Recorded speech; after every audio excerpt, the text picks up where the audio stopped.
Good afternoon, ladies and gentlemen.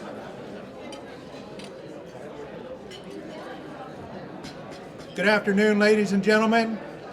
Will you please rise for the introduction of our colors presented by the Contra Costa County Sheriff's Department?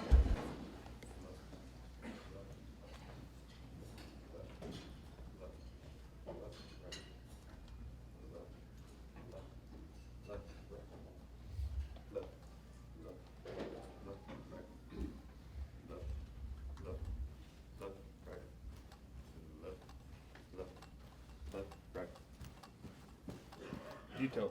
Updated. Show. Left face. Present arms. Please join me in the Pledge of Allegiance. I pledge allegiance to the flag of the United States of America and to the republic for which it stands, one nation, under God, indivisible, with liberty and justice for all. Order. Arms. Ready. 2. Right face. Forward. March. Left. Left. Left. Right. Left. Left.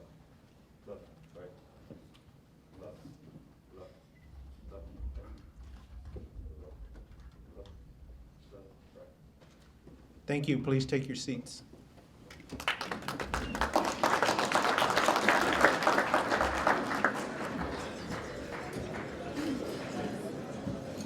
Okay, welcome.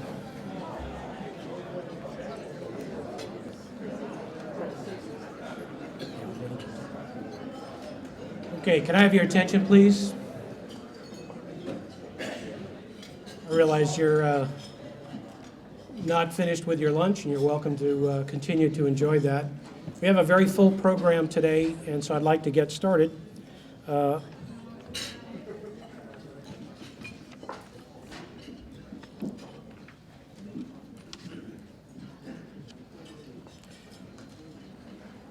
I'm going to change the agenda a little bit. On behalf of our honored guests, and for that reason, I'm going to try to get Colonel Warren up here a little bit earlier. And so with that, let me do a quick introduction. And I tell you, I couldn't be prouder, as a former military myself, like many of you, to have as such a distinguished guest Colonel James Warren and his wife.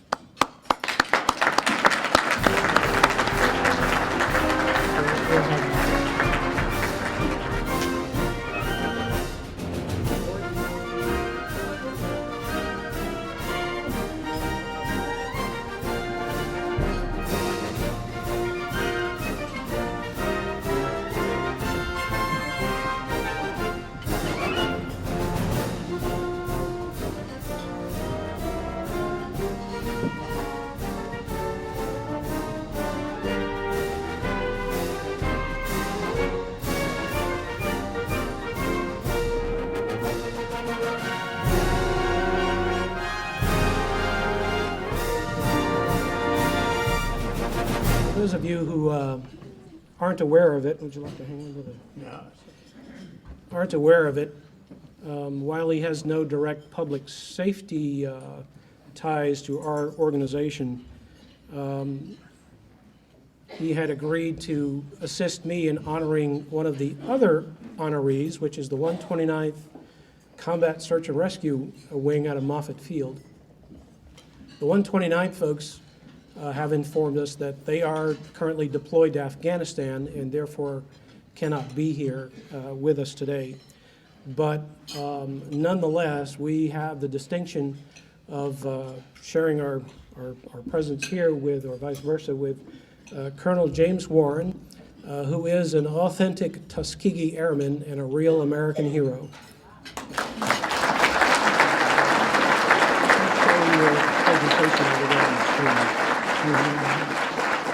They're showing your website over there. Oh, okay. This is a copy of it for you. I'm going to stand here with you. A website, I call it my brag site. You know, we like to brag a little bit sometimes. You know, they say that, do you know a fighter pilot? Yeah, but you can't tell him much. And a few other little things like that, he doesn't think he's God. But anyway, I don't tell jokes very well, but I'm a proud member of one of the greatest group that I've ever heard of or known, and that's the Tuskegee Airman. And most of you out there have seen the movie Red Tails or heard about it, so you think I flew fighters. Unfortunately, I did not fly fighters. I didn't get that opportunity. Am I getting too far away from the microphone? I have a bad habit of doing that because I used to carry my own lapel mic because when you got a microphone in your hand, I started waving it around, nobody can hear me. But anyway, I joined the Air Force in 1942. And I was fighting for some time. I finally was called to active duty in March of 1943. And I spent the rest of World War II fighting to get to fight. The book that a lot of you have purchased out there is the story of that fight. Because you see, at that time, the founding fathers, the sons of the founding fathers, didn't believe in the second paragraph of the Declaration of Independence. It said that we were all created equal and were endowed by the creation of our Maker. They didn't believe that, so we had to try to convince them. And we spent an awful lot of time doing that. We went through a lot of wasted time. We did not get combat ready in time to go to the Pacific, where we were scheduled to go to the Pacific to do strafing in the invasion of Japan, which was a real widowmaker. However, I did return to civilian life, but I didn't get out of the service completely. I stayed in the reserve. I felt I had a duty to my country. Freedom is not free. It must be purchased by each generation. And so, as you can see in some of the pictures there, you'll see me in one scene in the Korean War, age 29. I was recalled to active duty for the Korean War. It interrupted my career as an architect, working for a firm in Chicago. You'd also see a picture of World War II, age 20. And then there's another one of an old man, age 42, flying combat in the worst war we ever got involved in, Vietnam. Wasn't necessary, but I belonged to my country and I had to go. So I went. I did what I could. I was awarded 3 Distinguished Flying Crosses for my performance in combat. I'm very, very proud of that. Very few people can make that statement. I was awarded 11 air medals for my performance. So I think I paid my dues, you know. I think I sort of bought that freedom a bit.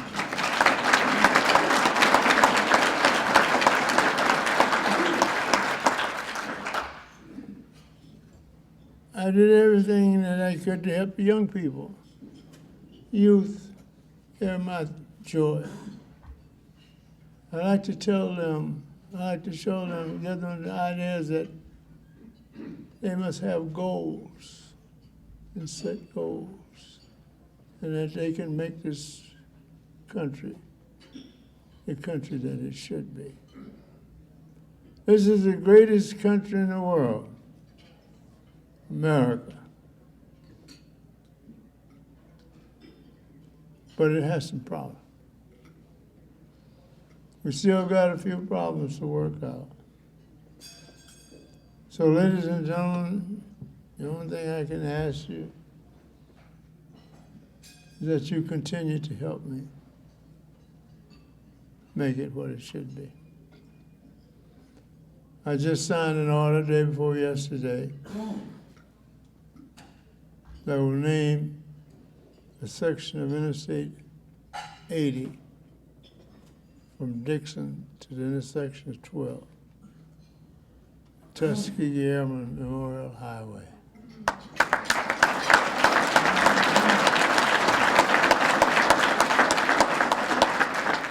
So I want everyone to know that we were out there, we did it.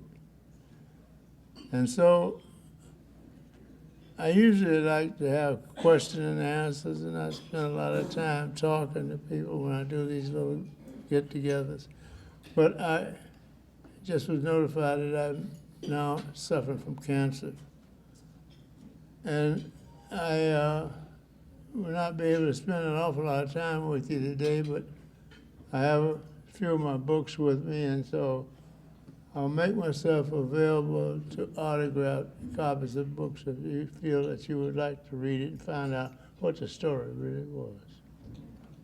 Any questions? I'd like to take a question. I'm fine with that. Any questions for the Colonel? No questions. They'd rather read the book. No, I have one question. Yes. In all your flying experience, what was the most fun you had? Well, I had a lot of fun. I had a lot of problems. I got scared a little bit every now and then. I came very close to losing it. My first combat mission in Korea, I mean, I don't think that anyone has ever come as close as I did to getting killed that night. And 40 millimeter anti-aircraft fighters followed us all the way to the ground from 600 feet down. Didn't get hit. But the greatest mission that I ever flew, I think, I flew 12,000 hours of flying time. That's quite a bit of time in the air. That's over a year. Was the Homecoming 1. I was a navigator on Homecoming 1. Homecoming 1 was the first C-141 that was sent to North Vietnam to return the first POWs to Clark Air Force Base to freedom.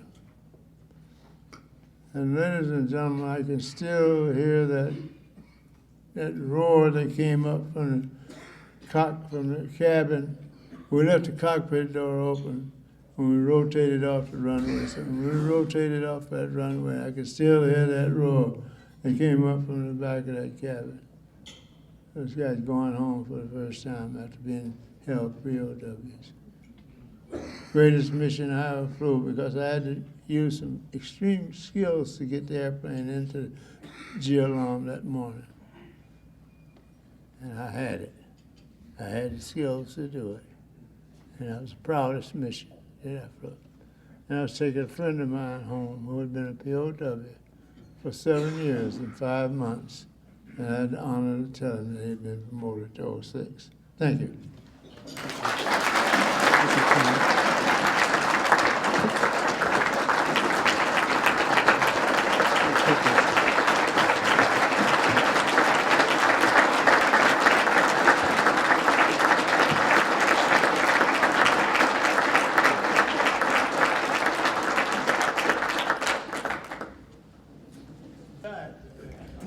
So the Colonel has a table outside, if you hadn't noticed, with his books there, and when he gets ready, he'll be out there to autograph any books. You're welcome to quietly go out and get your book signed when you like during the program. I'd also like to introduce his wife, Xanthia Warren. Xanthia, if you wouldn't mind standing up.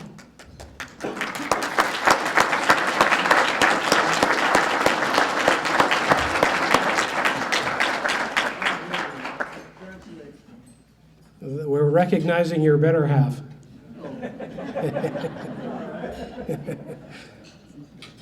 All right. well, thank you very much, Colonel, for being with us. I know it's difficult for you.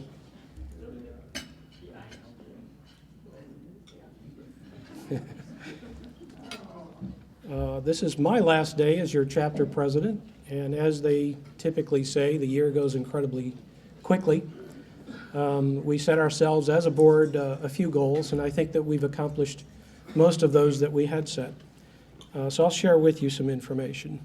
Your board and I have invested countless hours and have worked very hard to maintain a level of service achieved last year when Scott Andrews was our chapter president.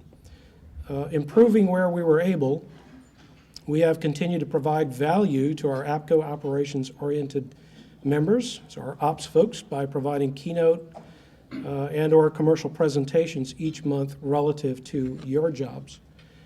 Jackie Pace, Desi Calzada, and Chuck Berdan continue to focus on APCO matters that pertain to the operations aspects of public safety communications, convening dedicated ops meeting each month. So if you haven't joined a regular monthly meeting and didn't know that, we do convene those meetings in the afternoon at 1 o'clock and invite you and your colleagues to join us.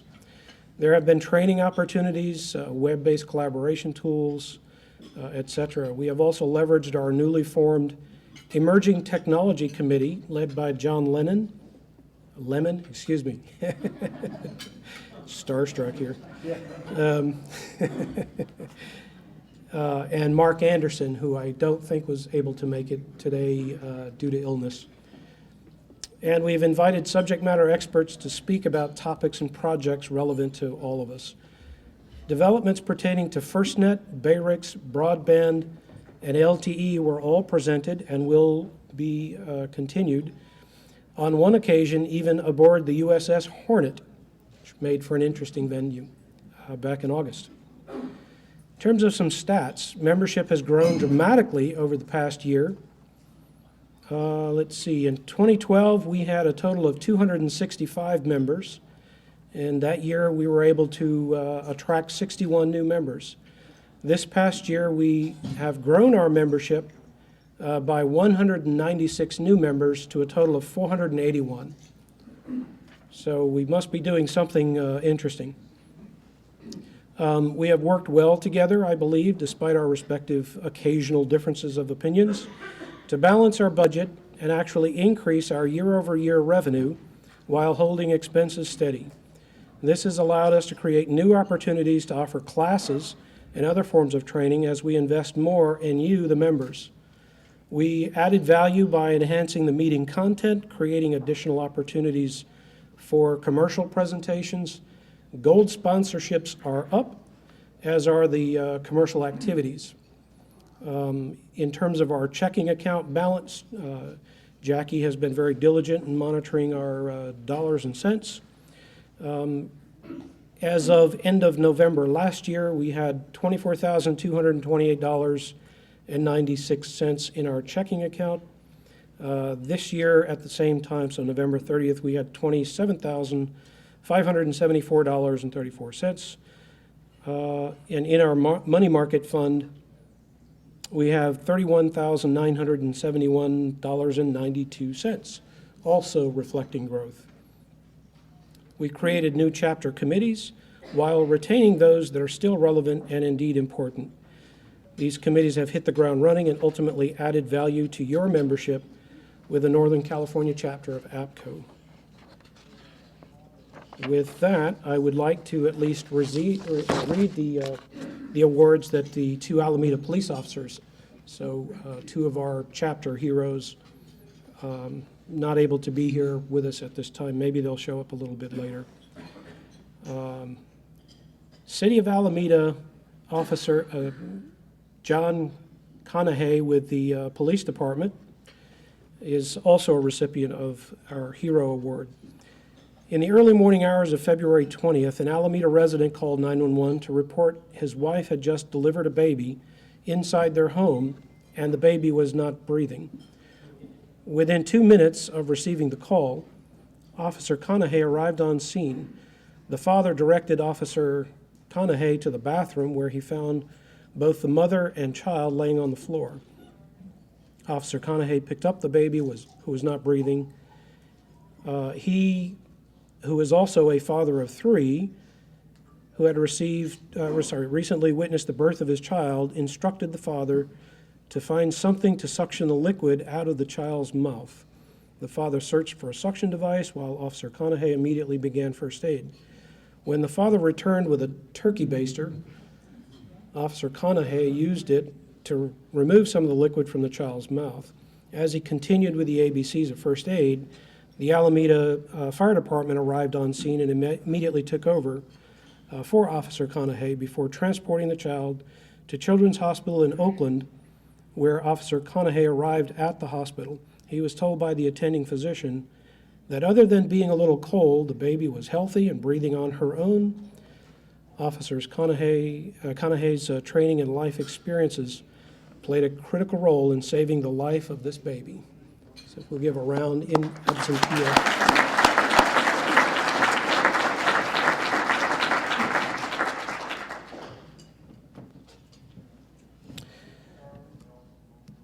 Do we have anybody here from the city of Alameda? I don't think so, do we? Okay. Our plan then is that either myself or board members will be hand delivering these to the officers at their workplace. The third chapter hero is also coincidentally with the City of Alameda Police Department. Has nothing to do with the fact that I work for Alameda County. And his name is Tom Cobb. On the morning of May 28th, Alameda PD dispatch received a 911 call from a daycare provider that a 5-month-old baby in their car was not breathing. The call was immediately dispatched, and within minutes, Officer Tom Cobb arrived on scene. The daycare provider stated she had attempted CPR but was unable to resuscitate the baby.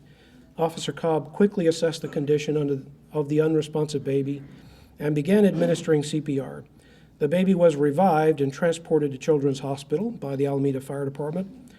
As a result of Officer Cobb's life-saving efforts under the extreme pressure of holding a lifeless baby, it appears the baby will suffer no long-term consequences. There was no identifiable reason for the child's sudden medical condition. All who serve as peace officers receive ample amount of training on many subjects, from laws of arrest to first aid, but it is not until confronted with situations such as these when we realize the value of having well-trained emergency personnel. The challenge of holding someone's life in your hands while knowing the steps you take will determine their fate is an incredible amount of pressure. Let's give a hand for Officer Tom Cobb.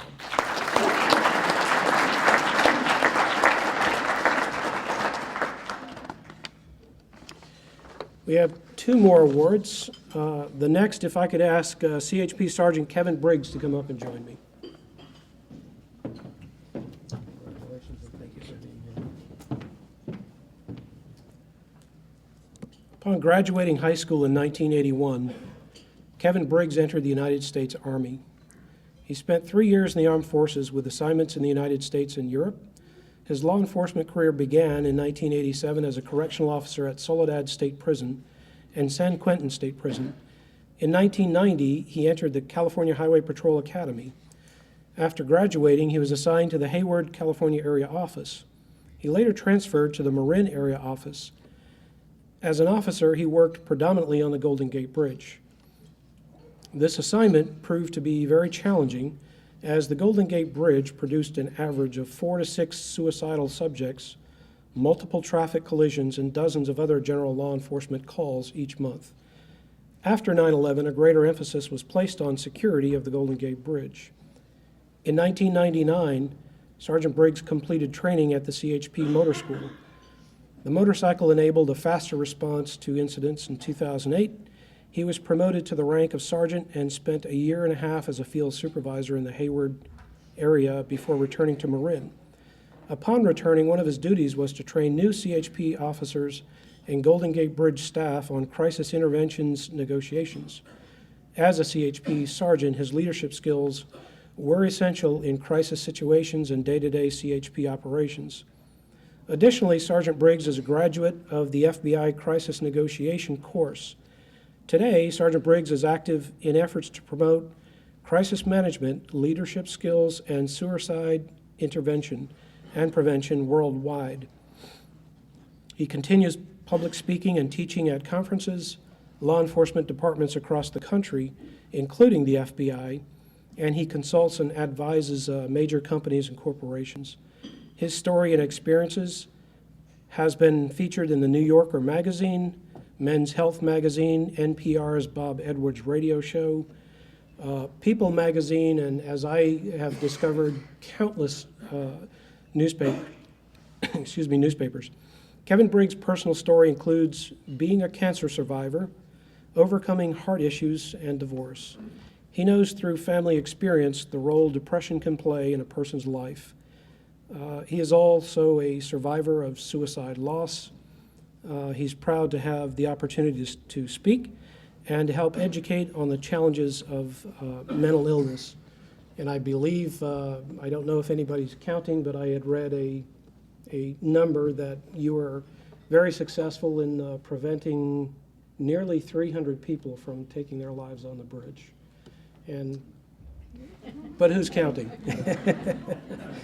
And for that, we want to honor you as our chapter hero for 2013. And I'd ask you to take the words if you like. Good afternoon. I'm very honored by this. I have recently just retired from the Highway Patrol, been asked to speak around the country to do a TED Talk, a TED Conference in Vancouver next year, just to raise awareness for the mental illness and the suicide prevention. I work a lot with the American Foundation for Suicide Prevention, and it's such a great organization. So if you get a chance, they have walks, all sorts of walks around the country, overnight walks, different things where you can take part in it. It's a great organization, so we work closely with that. If you haven't walked across the Golden Gate Bridge, please come down and do so. It really is. It's a really neat place to go. I've been at the forefront of this for some time, been asked, but it's the folks who work on the bridge, the Golden Gate Bridge staff, the officers out there each and every day, so I'm accepting this for them, really. But thank you very much.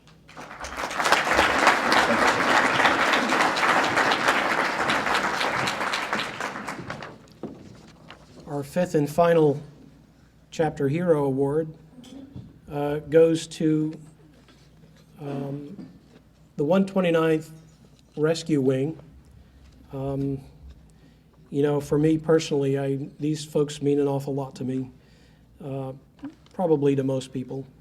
The reason that we chose to recognize this particular wing and not necessarily an individual within the wing is that, first of all, they are U.S. Air Force Air National Guard, but they are also California Air National Guard, and as such, they are at the disposal, if you will, of the governor through his California Office of Emergency Services anytime that they are called, including by our local first responders.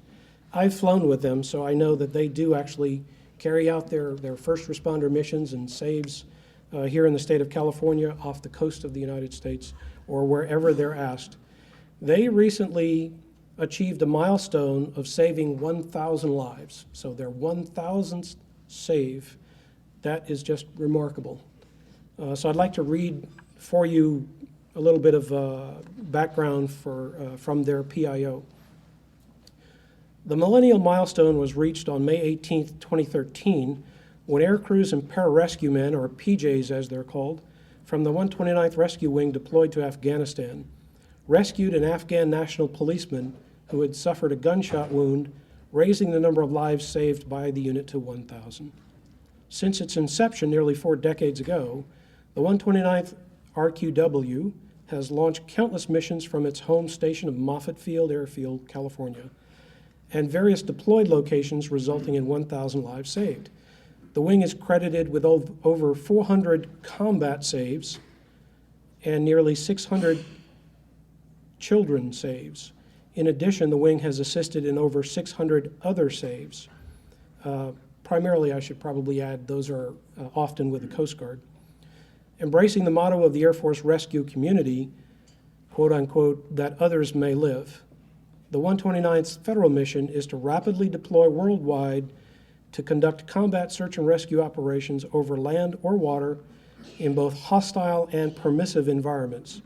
In addition to its combat mission, as a California National Guard asset, the wing provides civilian search and rescue support to the governor during times of state emergencies, including earthquakes, hurricanes, fires, and floods. The wing's rescue presence dates back to 1975, when it was designated as the 129th Aerospace Rescue and Recovery Group, operating HC-130 Hercules cargo aircraft and the HH-3E that you'll recognize as the Jolly Green Giant.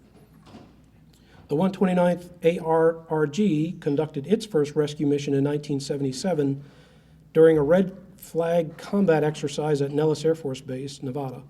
One of the group's Jolly Green Giant helicopters saved a severely injured pilot that had ejected from an A-7 attack aircraft before it crashed into a nearby range. To provide better rescue capability to the state and nation, the 129th ARRG moved to Naval Air Station Moffett Field in 1984.